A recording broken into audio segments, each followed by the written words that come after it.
Security Chief Darien watched the green lights flash across his control panel as another group of diplomats passed through the quantum scanner. The device hummed quietly, its crystalline core spinning inside a protective chamber. For 15 years, the scanner had never made a mistake. It could detect weapons hidden in pocket dimensions, read hostile intentions buried deep in alien minds, and identify threats that even the bearer didn't know they carried. The Galactic Council Station Omega-7 processed thousands of visitors each day. Representatives from the Saurid Empire, the Crystal Collective, the Hive Minds, and dozens of smaller species came here to argue, negotiate, and occasionally reach agreements that would shape entire star systems. Darien's job was simple: make sure none of them brought anything dangerous inside. He adjusted his scaled hands on the control surface as the next diplomat approached. The human looked ordinary enough. Medium height, graying hair, wearing the standard diplomatic robes of Earth's embassy. His identification badge read, Robert Hayes, Cultural Attaché. Humans had only joined the Galactic Council 50 years ago, and most species still considered them newcomers. They were peaceful, predictable, and generally harmless. Robert stepped into the scanning chamber without hesitation. The blue energy field surrounded him, and Darien watched the readouts appear on his screen. Standard human physiology. No weapons, no concealed technology. Blood pressure slightly elevated, but that was normal for first-time visitors to the station. Neural patterns showed mild curiosity and some nervousness about an upcoming meeting. Everything looked perfectly routine. Then the scanner began its deep scan protocol. The humming changed pitch. The crystalline core spun faster, its internal light shifting from blue to amber. Darien frowned and leaned forward. This usually only happened when the scanner detected something unusual. But the initial readings had been completely normal. The amber light turned red. Every alarm in the security station activated at once. Darien's screens exploded with warning messages in a dozen different languages. The scanner's containment field shifted to maximum power, trapping Robert inside a cage of energy. Emergency protocols activated automatically, sealing the diplomatic entrance and alerting security teams throughout the station. But it was the words, appearing on Darien's main screen, that made his blood run cold. Critical alert. Bearer of historical weapon. Detected. Darien stared at the message. Historical weapons were theoretical constructs, artifacts so dangerous that their very existence was classified information shared only among the highest levels of galactic security. The scanner's database contained references to maybe a dozen such items, all of them supposedly destroyed or lost in the ancient wars that had shaped the galaxy. The human in the scanning chamber looked confused. Robert pressed his hands against the energy barrier and spoke, though the containment field muffled his voice. Is there a problem? The scanner seems to have malfunctioned. More text appeared on Darien's screen. Identification confirmed. Bearer of the oath that broke empires. Darien's scaled hands trembled as he reached for his emergency communicator. The oath that broke empires was mentioned in exactly one classified document, a report about the fall of 3 galactic civilizations over 50,000 years ago. According to the historical fragments, these empires had simply ceased to exist overnight. Their fleets abandoned, their worlds empty. Their people vanished without explanation. The report had concluded that the collapses were caused by some kind of weapon that operated outside normal space-time, something that could unmake entire civilizations as if they had never existed. The weapon was referred to only as the Unbreakable Oath, and it was supposedly wielded by a species called the Terrans. But Terrans were humans, and humans had no advanced technology, no weapons capable of destroying empires, no historical records that went back more than a few thousand years. They were a young species with crude spacecraft and simple diplomatic protocols. Security Team Alpha to Scanner Station. 1. Immediate backup requested. Darien's voice cracked slightly as he spoke into his communicator. Code Black scenario. Possible historical weapon detected. The response was immediate. Heavy footsteps echoed through the corridors as armed security teams converged on the diplomatic entrance. Within minutes, the area was surrounded by soldiers from multiple species. Their weapons trained on the scanning chamber where Robert Hayes stood, looking increasingly bewildered. The scanner continued its work. New information cascading across Darien's screens. Energy readings that made no sense according to known physics. Quantum signatures that existed in multiple time streams simultaneously, and most disturbing of all, a growing resonance pattern that seemed to be calling out to something far away. Dr. Lyra arrived 15 minutes later, her crystalline body refracting the emergency lights into rainbow patterns on the walls. As the station's chief xenoarchaeologist, she was the only person qualified to interpret readings this unusual. She connected her consciousness directly to the scanner's database and began cross-referencing the energy signatures with the deepest historical archives. "This is impossible," she said, her voice like wind chimes in a storm. "These readings match theoretical models for weapons that transcend physical law. But the human species has no history of such technology." Robert's voice carried clearly through the containment field now. "Please, I don't understand what's happening. I'm just here for a trade negotiation meeting. I've never seen weapons like the ones you're describing." Darian looked at the confused human and felt a chill run down his spine. If the scanner was correct, Robert Hayes wasn't just carrying a historical weapon. He was the weapon. And according to the ancient records, the last time this particular weapon had been activated, 3 of the galaxy's most powerful empires had simply stopped existing. The scanner's final diagnostic completed, and new text appeared on every screen in the security station. The message was simple, but it sent waves of terror through every alien present. "Warning. Oath-bearer identified. Activation. Potential confirmed. Recommend immediate. Evacuation of all non-human personnel." Dr. Lyra's crystalline form flickered as she processed this information. "Chief Darian," she said quietly, "I believe we need to contact the Galactic Council immediately. This human may be connected to the greatest mystery in our recorded history." As emergency protocols continued to sound throughout the station, Robert Hayes stood calmly in his energy prison, completely unaware that his presence had just confirmed the existence of a weapon that had once unmade empires, with nothing more than the power of an unbreakable promise. Dr. Lyra's crystalline fingers danced across the archive interface as waves of data flowed through her consciousness. Around her, security teams from 6 different species maintained a protective perimeter around the scanning chamber. Each soldier carried weapons designed to stop threats from their own civilization, but none of them knew what to do about a human who registered as a walking historical disaster. Robert Hayes sat on the bench that had been materialized inside his containment field. For the past 3 hours, he had answered questions with the patience of someone accustomed to bureaucratic delays. Yes, he was born on Earth. No, he had never encountered any unusual artifacts.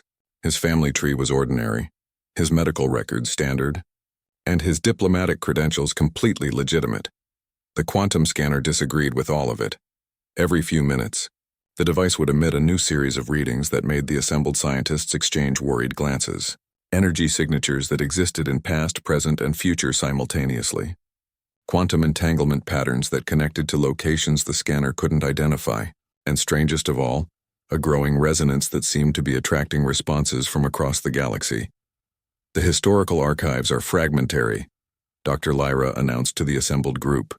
"But I'm finding references to something called the Terran Convergence Wars. They supposedly ended approximately 52,000 years ago. Security." Chief Darian adjusted his position near the control console. His scaled skin had taken on the darker hue that indicated extreme stress. "What do the records say about these wars?" "That's the problem. There are no records of the wars themselves, only the aftermath. 3 major galactic empires simply ceased to exist within a period of days. The Hegemon dynasty, the Eternal Swarm, and the Machine Consciousness all suffered complete civilizational collapse simultaneously." Robert looked up from his bench. "Excuse me, but I think there's been some kind of mistake. Humans don't have any history from 50,000 years ago. Our earliest civilizations only go back maybe 10,000 years." The scanner immediately responded to his words, projecting a holographic display that filled the air above the containment chamber. Ancient star maps appeared showing the positions of long-dead empires, trade routes that had been abandoned for millennia. And at the center of it all, a small blue world labeled in script so old that the translation system struggled to interpret it. "Terra Prime," Dr. Lyra read slowly. "The origin point. According to this data, Earth was the capital of an empire that spanned half the galaxy." "That's impossible," Robert said firmly. "Earth has never had an interstellar empire. We barely managed to reach our own moon until recently." The scanner's humming grew louder and new text began appearing on the monitoring screens. "Oathbearer shows signs of memory suppression. Genetic markers indicate descendant status. Bloodline authentication in progress. Commander Voss of the Hive Collective stepped forward, his insectoid features rigid with concern. Dr. Lyra, what exactly was this oath that supposedly broke empires? The references are cryptic, but they all point to the same conclusion. The Terrans possessed something that transcended normal weapons technology. It wasn't energy-based or matter-based.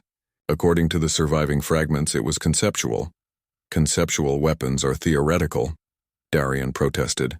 They can't actually exist. The scanner suggests otherwise. Dr. Lyra's form shimmered as she accessed deeper archive levels. I'm finding repeated references to something called the Unbreakable Oath. It appears to have been humanity's final response to an existential threat. The holographic display shifted, showing what looked like a timeline. Events cascaded across the projection. Massive fleet movements, planetary evacuations, and then sudden stops. Entire civilizations that had been expanding across the galaxy simply vanished from the historical record. The pattern is consistent, Dr. Lyra continued. Each of the three empires was engaged in systematic extermination campaigns against human settlements. And then, within 72 hours of what the records call the final promise, all three civilizations were gone. Robert stood up abruptly, his face pale. I need to contact my embassy. This is obviously some kind of scanning error, and I have a meeting to attend. The moment he spoke, every monitoring device in the security station activated at once. The scanner's core began spinning so fast it became a blur of light. Energy readings spiked beyond the scale of the measuring instruments. And most alarming of all, communication systems throughout the station began receiving signals from empty regions of space. What's happening? Darien demanded. Dr. Lyra's crystalline form flickered rapidly as she processed incoming data. The scanner is detecting active quantum entanglement between Mr. Hayes and multiple points across the galaxy. Locations that correspond to the sites of ancient human settlements. But those settlements were destroyed 50,000 years ago, Commander Voss observed. According to conventional physics, yes. But if the historical records are accurate, the Unbreakable Oath operates outside conventional space-time. It may be that the promise itself exists as a fixed point in reality. Robert pressed against the containment field, his calm demeanor finally cracking. I don't understand any of this. I'm just a cultural attaché. I write reports about trade agreements and cultural exchange programs. The scanner responded by projecting a new image, a detailed genetic analysis that traced Robert's bloodline back through thousands of generations. The family tree extended far beyond recorded human history, reaching back to names and locations that predated Earth's written records.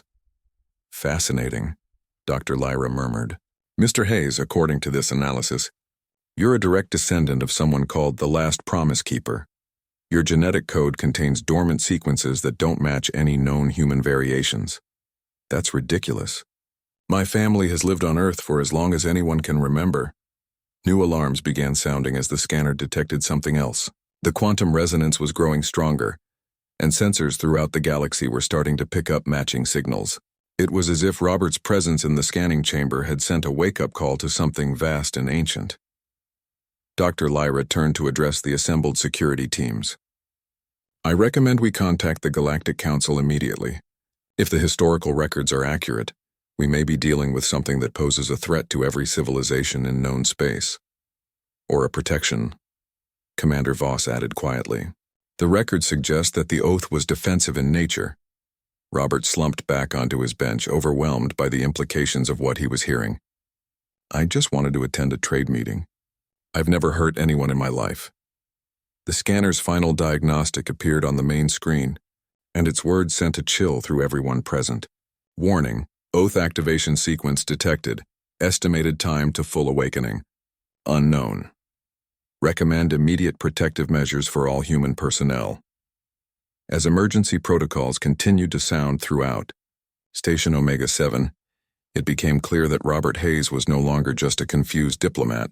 He was the living embodiment of humanity's greatest secret, and his awakening had the potential to reshape the entire galaxy.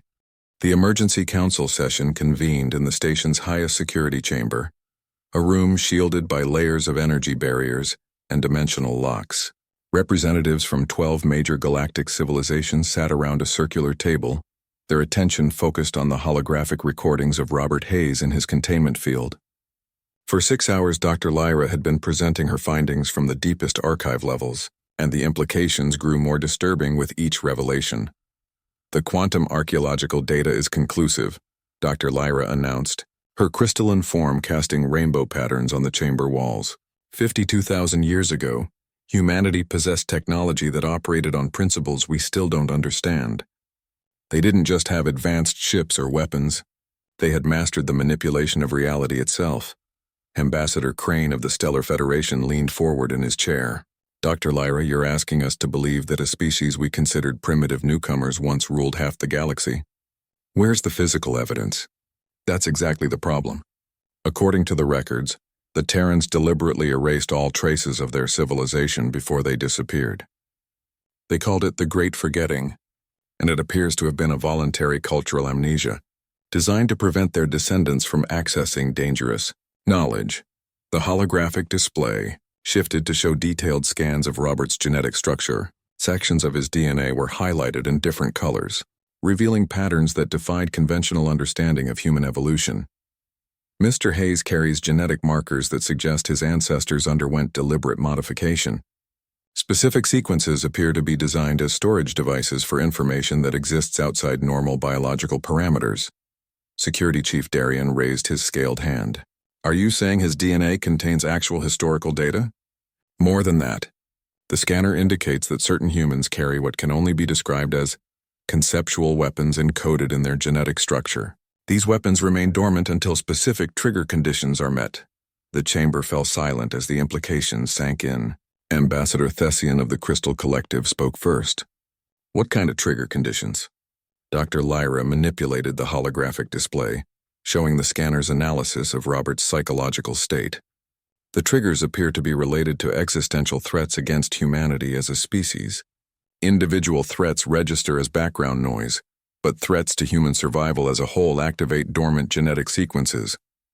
"And what happens when these sequences activate?" Ambassador Crane asked. "Based on the historical records, reality itself begins to conform to human will. The Terrans called it the Unbreakable Oath, and it appears to function as a promise that the universe itself is obligated to keep." Commander Voss of the Hive Collective clicked his mandibles nervously. "Explain what you mean by promise." "The surviving fragments describe a final ceremony conducted by the Terran leadership as their civilization faced extinction. They made a collective oath that transcended individual death, time, and space. The promise was simple. Any force that threatens human extinction will face the combined will of every human who ever lived or ever will live." The holographic display showed the final moments of the 3 ancient empires. Fleet positions, planetary defenses, and population centers all tracked normally until a specific moment. Then within hours, everything simply stopped. Ships drifted powerless through space. Worlds fell silent. Entire civilizations vanished as if they had never existed. "The Hegemon dynasty had conquered 400 systems," Dr. Lyra continued. "They had weapons capable of sterilizing planets and fleets that numbered in the millions. According to their final transmissions, they were winning their war against the human settlements when the oath activated." "What did their final transmissions say?" Ambassador Thessian asked. 3 words, repeated across all channels: "The promise comes." The chamber's atmospheric systems hummed quietly as the assembled representatives processed this information. The idea that a species could weaponize the concept of an unbreakable promise challenged everything they understood about physics and warfare. Ambassador Crane cleared his throat. "Dr. Lyra, assuming this is all true, why didn't the human species continue to dominate the galaxy? If they possess such power, why did they disappear?" The records suggest they made a choice. After the 3 empires fell, the remaining Terran leadership concluded that their power was too dangerous to maintain. They performed what they called the Great Sealing, voluntarily suppressing their own abilities and scattering across the galaxy to live as ordinary beings. But the power remained in their genetic code? As a safeguard, the oath continues to exist outside normal space-time, waiting for the conditions that would require its activation. Mr. Hayes appears to be a descendant of one of the bloodlines chosen to carry this responsibility. The holographic display returned to real-time monitoring of Robert Hayes. He sat quietly in his containment field, reading a book he had requested from the station's library. He looked completely ordinary, yet the scanner's readings showed energy patterns that defied analysis. Has he shown any signs of awareness regarding these abilities? Commander Voss asked. None whatsoever. The psychological scans indicate genuine confusion about the situation. However, there are growing signs that the dormant sequences are beginning to activate despite his lack of conscious control. As if responding to her words, new alarms began sounding throughout the chamber. The holographic display shifted to show incoming signals from monitoring stations across the galaxy. Ancient human ruins on distant worlds were suddenly generating energy signatures. Derelict ships that had drifted in space for millennia were powering up their systems. And most disturbing of all, reports were coming in of reality distortions near sites of historical human settlements. The Oath is awakening, Dr. Lyra announced. Mr. Hayes's presence in our scanner appears to have triggered a galaxy-wide response from dormant Terran technology. Ambassador Thessian's crystalline features flickered with concern. What does this mean for current galactic stability? That depends entirely on whether the ancient safeguards still function. If the Oath recognizes current human civilization as the legitimate inheritors of Terran legacy, we may see the emergence of humanity as a galactic superpower. If it doesn't, Ambassador Crane prompted. Dr. Lyra's form shimmered as she accessed the most classified sections of the historical archives. If the Oath determines that current humanity is under threat from alien civilizations, it may decide to complete the promise that was made 50,000 years ago. The record suggests that the original Oath was designed to ensure human survival by any means necessary. The chamber fell silent again as the assembled representatives realized the implications. Every major civilization in the galaxy had, at some point, competed with humanity for resources, territory, or influence. If an ancient weapon was awakening to judge those interactions, the consequences could be catastrophic. Security Chief Darian spoke into the silence. Dr. Lyra, is there any way to communicate with this Oath? To negotiate with it? According to the records, the Oath doesn't negotiate. It simply keeps the promise that was made. However, there may be a way to influence its interpretation of current events. How? The scanner indicates that Mr. Hayes is becoming a focal point for the Oath's consciousness. If we can help him understand his heritage and guide his unconscious responses, we might be able to ensure that the awakening process results in cooperation, rather than conquest. Ambassador Crane stood up from his chair. Dr. Lyra, I'm authorizing you to make direct contact with Mr. Hayes. We need to understand what's happening before this situation escalates beyond our control. As the emergency session concluded, monitoring stations throughout the galaxy continued to report the same phenomenon. Ancient human technology was awakening after 50,000 years of dormancy, and reality itself seemed to be preparing for the return of the species that had once made promises that even the universe couldn't break.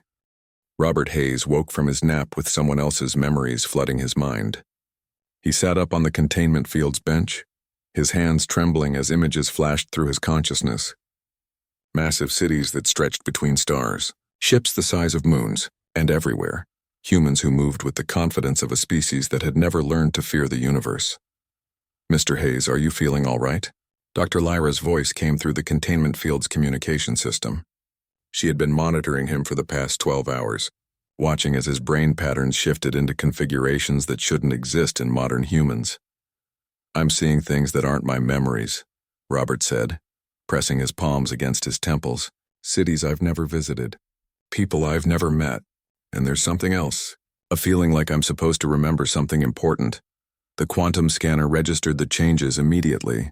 Energy readings that had been stable for hours suddenly spiked beyond measurement.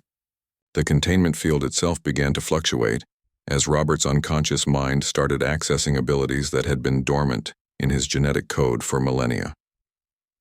Mr. Hayes, I need you to try to stay calm, Dr. Lyra said. You're experiencing genetic memory activation. Your DNA is unlocking information that was placed there by your ancestors. My ancestors were farmers, Robert replied. But even as he spoke, he knew it wasn't true. The memories flooding his mind showed him something else entirely. A ceremony conducted in a vast chamber, with thousands of humans making a promise that would outlast the death of stars. He could feel their voices joining together, speaking words that reality itself would be forced to honor. Around the containment chamber, monitoring equipment began to malfunction. Screens flickered between normal readings and displays of star charts from eras when the galaxy had been shaped differently. Emergency systems activated as the station's computers struggled to process data that existed partially outside normal space-time. Security Chief Darian stood at his control console, watching readings that made no sense according to known physics. Dr. Lyra, the containment field is losing stability. Whatever's happening to him is affecting the station's systems. The awakening process is accelerating, Dr. Lyra replied. His unconscious mind is learning to access abilities that his species abandoned 50,000 years ago. Robert stood up from the bench, and as he did, the floor of the containment chamber rippled like water. He stared down at the impossible sight, then looked at his hands. They appeared normal, but the memories in his mind showed him what they were capable of. Reality responded to human will when that will was backed by the authority of the unbreakable oath. "I can feel them," he said quietly. "All of them. Every human who ever lived and every human who ever will live. They're all connected to this thing inside me." The station's communication system suddenly activated on their own, broadcasting a message across all frequencies. The voice was Robert's, but the words came from somewhere far deeper than his conscious mind. "To all who hear this message, know that the oath remembers. The promise made in the final hour of the Terran Empire remains unbroken. Humanity endures, and the protection given by those who came before extends to all who follow." Ambassador Crane's voice crackled through the security station's intercom. "Dr. Lyra, what's he talking about? What protection?" Before she could answer, Robert's eyes snapped open, and suddenly he was looking directly at the security cameras as if he could see through them. "You're afraid," he said, his voice carrying harmonics that shouldn't be possible for human vocal cords. "You think this is about conquest or domination. But the oath was never about power over others. It was about ensuring that humanity would never face extinction alone." The containment field flickered and died. Robert stepped out of the scanning chamber, and every weapon system in the security station powered down automatically. Not because they malfunctioned, but because they recognized something in him that they were not permitted to target. "Mr. Hayes," Darian said carefully, his scaled hands moving slowly away from his sidearm, "please explain what's happening to you." Robert looked around the security station, seeing it with eyes that understood technology his ancestors had created and abandoned. "I'm remembering what we used to be, and I'm understanding what we promised to become." The memories were clearer now. The final days of the Terran Empire, when 3 galactic civilizations had united to erase humanity from existence. The desperate ceremony where the last free humans had made a promise that transcended death itself. And the moment when reality had bent to honor that promise, erasing the threat and preserving the future of the human species. The Hegemon dynasty, the eternal swarm, and the machine consciousness, Robert said, reciting names from memories that weren't his own. They thought they could end us. They were wrong. Dr. Lyra's crystalline form flickered as she processed the implications. "Mr. Hayes, the scanner indicates that you're becoming a focal point for quantum entanglement across the entire galaxy. Ancient human technology is responding to your awakening." "Not just technology," Robert replied. "The oath itself. It's been waiting for someone to remember, to understand what our ancestors died to protect." Around the station, reality continued to bend in subtle ways. Gravity fluctuated in response to Robert's emotional state. Computer systems began displaying information that they shouldn't have access to, and in the deepest archives, historical records that had been classified beyond any security clearance suddenly became available to anyone who asked. "What do you want from us?" Commander Voss asked, his insectoid features rigid with tension. Robert turned to look at him, and for a moment his expression was that of someone far older than his apparent years. "The same thing we've always wanted. To live, to grow, and to explore the universe alongside other species who share those goals. The oath doesn't seek to dominate. It simply ensures that humanity will survive to make that choice." "And if other species threaten humanity?" Darian asked. "Then they will discover what 3 galactic empires learned 50,000 years ago. Some promises are too fundamental to break, even if breaking them would be convenient." The station's main computer chimed with an incoming message from the Galactic Council. Emergency sessions were being called across the galaxy. as ancient human ruins activated and reality distortions spread from system to system. The awakening of one man was triggering responses from technology that had been dormant since before recorded history. Robert felt the weight of his ancestors' sacrifice settling on his shoulders. He understood now why they had chosen to forget, why they had scattered across the galaxy as ordinary beings. The power of the unbreakable oath was too vast for any individual to wield safely, but it was also too important to abandon entirely. "Dr. Lyra," he said, his voice returning to normal human ranges, "I need to speak with your council. There are things they need to understand about what's coming." "What's coming?" she asked. Robert looked toward the viewport that showed the stars beyond the station. Somewhere out there, ancient promises were awakening, and the galaxy was about to rediscover why humanity had once been both feared and respected across the cosmos. "The return of the Promise Keepers," he said simply, "and the choice every civilization must make about what kind of universe they want to live in." The Galactic Council's Grand Assembly had never hosted a session like this one.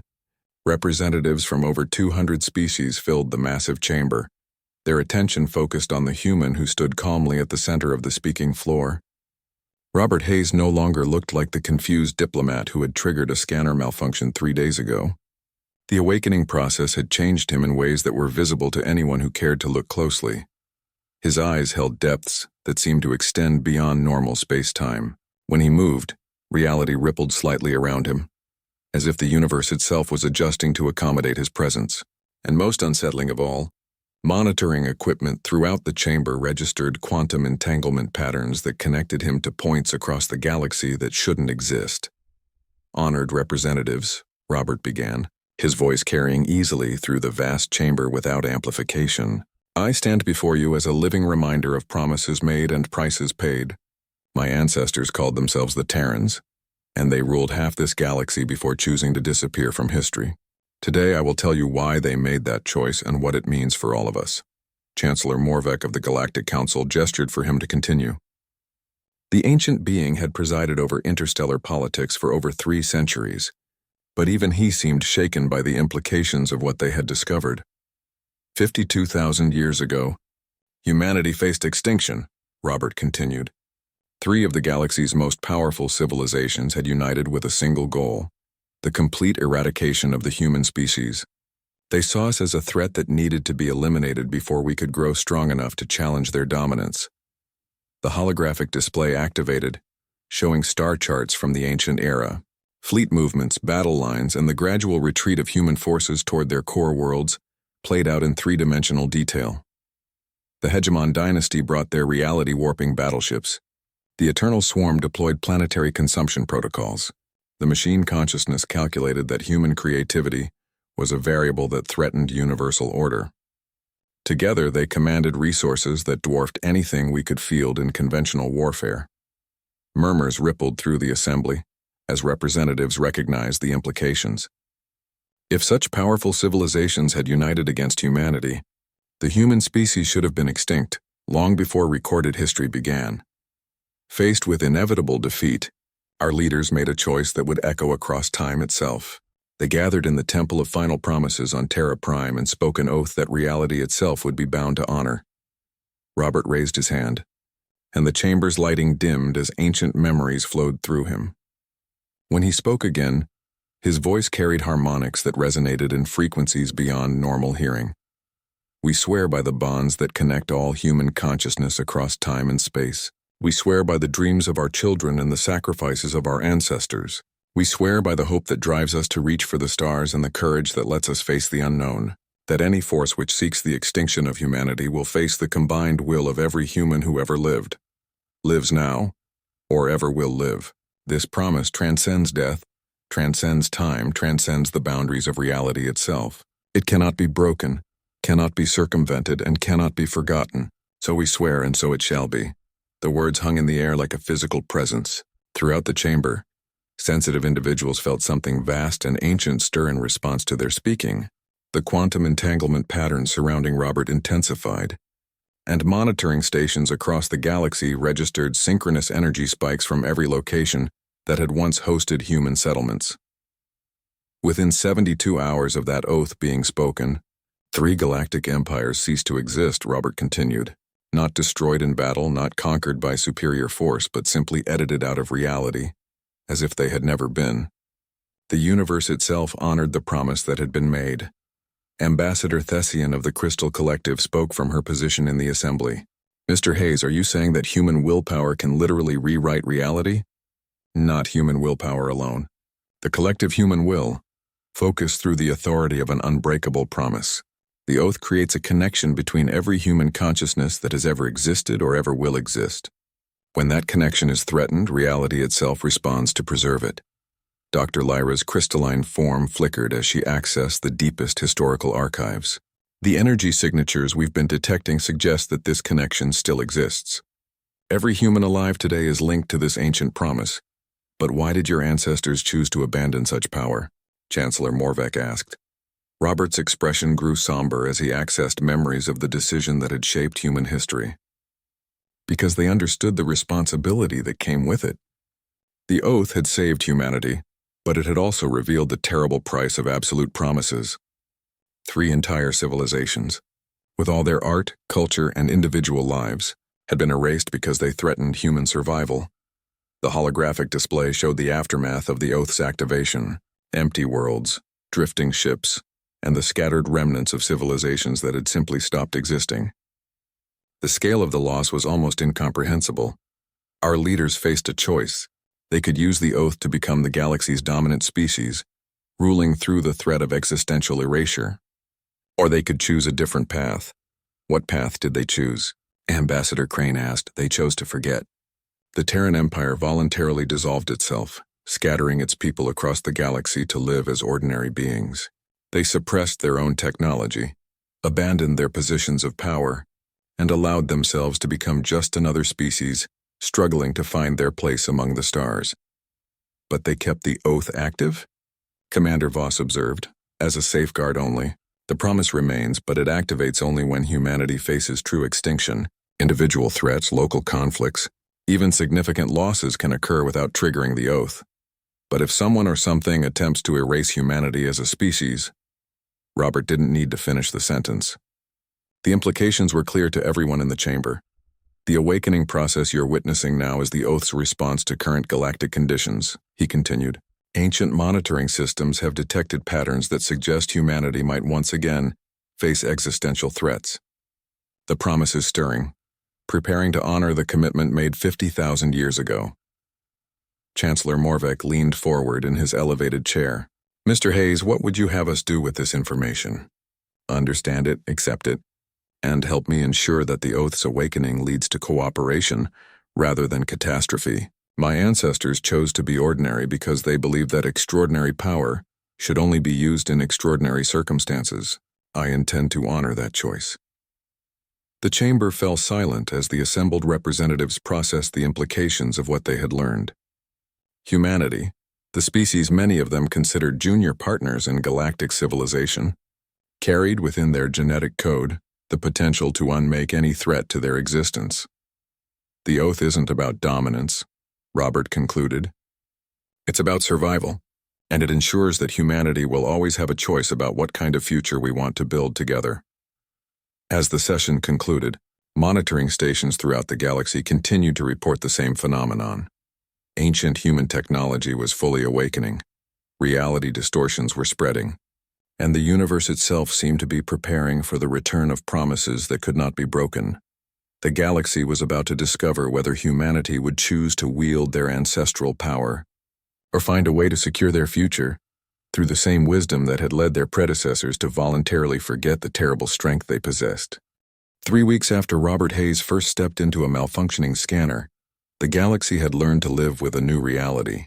Ancient human installations had awakened across hundreds of systems, creating a network of quantum beacons that pulsed with energy signatures older than most civilizations. But instead of the catastrophe many had feared, something unexpected had emerged from humanity's awakening. Robert stood in the newly constructed Chamber of Promises, a facility built in the neutral space between galactic territories.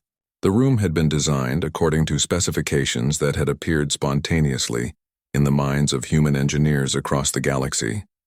Memories of architectural principles that their species had developed 50,000 years ago.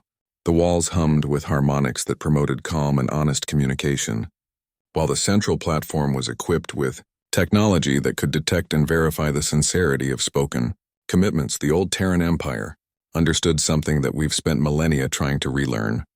Robert addressed the assembled delegates. Representatives from every major galactic civilization sat in carefully arranged circles around the chamber, their attention focused on the human who had become the galaxy's most important diplomat overnight. They learned that true security doesn't come from the ability to destroy your enemies. It comes from the ability to make promises that everyone can trust. Chancellor Morvek nodded slowly from his position in the inner circle. The ancient being had spent the past weeks reviewing classified files that detailed every conflict, every broken treaty, and every failed negotiation in galactic history. The pattern was always the same. Agreements failed because no one believed they would be honored when circumstances changed. Mr. Hayes, Ambassador Thessian said, her crystalline form refracting the chamber's soft lighting, "You're proposing that humanity serve as guarantors for interstellar agreements. But what prevents your species from using this position for your own advantage?" Robert smiled, and for a moment the assembled delegates could see the weight of ancestral memories in his eyes. "Because we learned the price of absolute power, and we chose to pay it differently." The holographic display activated, showing the current status of human settlements throughout the galaxy. Unlike the concentrated empire their ancestors had built, modern humanity was scattered across thousands of worlds, integrated into the societies of dozens of different species. The oath protects humanity as a species, but it doesn't protect human dominance or human privilege. We can still fail as individuals, lose conflicts as groups, or even suffer significant losses as a civilization. The promise only activates when someone attempts to erase us entirely. Dr. Lyra stepped forward from her position among the scientific observers. Her analysis of the awakened human technology had revealed something remarkable. Every piece of ancient Terran equipment was designed with built-in limitations that prevented its use for conquest or oppression. "The quantum archaeology data confirms Mr. Hayes's claims," she announced. "The awakened installations are broadcasting continuously, sharing detailed scans of galactic conditions with each other. But they only respond to existential threats against humanity. Conventional conflicts don't register as triggering events." Commander Voss clicked his mandibles thoughtfully. "So if the Hive Collective and human colonies came into conflict over territory rights, the oath wouldn't activate?" "Not unless the conflict escalated to attempted genocide," Robert confirmed. "The oath recognizes the difference between competition and extermination. It's designed to preserve human existence, not human convenience." The chamber's verification systems chimed softly as Ambassador Crane stood to address the assembly. "If we accept this proposal, we're essentially acknowledging that humanity has become the galaxy's ultimate authority on promise-keeping. Some species might view this as a form of subjugation. Then they're welcome to develop their own unbreakable promise technology," Robert replied calmly. "The principles behind the oath aren't exclusively human. They're based on fundamental properties of consciousness and reality that any sufficiently advanced species could theoretically access. But no other species has managed it in 50,000 years, Chancellor Morvek observed. Because no other species has been willing to pay the price we paid. The oath requires genuine commitment to principles that transcend personal or species advantage. It demands that you be willing to give up power in order to preserve something more important than power." The chamber fell silent as the delegates considered the implications. The proposal before them was unlike anything in galactic history. A voluntary agreement to allow humanity to serve as neutral arbiters for the most crucial interstellar commitments. Trade agreements, territorial boundaries, and resource-sharing treaties would be backed by the same force that had once unmade 3 galactic empires. "What about disputes between human factions?" Ambassador Thessian asked. "Would the oath intervene in human civil conflicts?" Robert's expression grew thoughtful as he accessed memories that weren't quite his own. "The historical records suggest that the oath recognizes only species-level threats. Internal human conflicts, even major ones, wouldn't trigger the promise. We remain as capable of making mistakes and fighting among ourselves as any other species." "And what prevents you from expanding the definition of threats over time?" Commander Voss pressed. "This," Robert said, gesturing toward the chamber itself. "The awakening process hasn't just activated ancient technology. It's also restored the ethical frameworks that our ancestors built into the oath itself. I couldn't expand its scope even if I wanted to, because the promise was designed to be self-limiting. Dr. Lyra projected a new set of data that showed the quantum entanglement patterns connecting human consciousness across the galaxy. The oath operates through collective human will, not individual authority. Mr. Hayes can serve as a focal point, but he can't override the fundamental parameters that were established 50,000 years ago. In effect, Robert added, I'm not the controller of this power. I'm its servant. The oath uses me to communicate with the galaxy, but it follows rules that were set by people who died long before I was born. Chancellor Morveck stood slowly, his ancient joints creaking slightly as he addressed the assembly. In my 3 centuries of public service, I have presided over thousands of agreements that were broken the moment they became inconvenient. If humanity can offer us promises that truly cannot be broken, perhaps it's time we learn to make commitments that we actually intend to keep. One by one, the assembled delegates began to indicate their agreement, not through fear of human power, but through recognition of what that power could accomplish. The galaxy had spent millennia struggling with the problem of trust between species with fundamentally different values and motivations. For the first time, they had access to a solution. The New Covenant, as historians would later call it, was signed by representatives of over 100 galactic civilizations. The agreement established humanity as the galaxy's promise keepers, neutral arbiters whose role was to verify and guarantee the most important interstellar commitments. As the ceremony concluded, Robert felt the weight of his ancestors' legacy settling into its new configuration. The oath remained as powerful as ever, but its purpose had evolved. Instead of protecting humanity through the threat of cosmic erasure, it now protected galactic civilization through the promise of unbreakable trust. The scanner that had started it all sat in its place of honor in the Chamber of Promises. Its final reading still displayed on the monitoring screens. Diplomat status confirmed, bearer of peace. Robert Hayes walked out of the chamber as the galaxy's first promise keeper, carrying the responsibility of ensuring that the power which had once broken empires would now be used to build something better. The universe had learned that some promises were too important to break, and humanity had accepted the eternal duty of keeping them.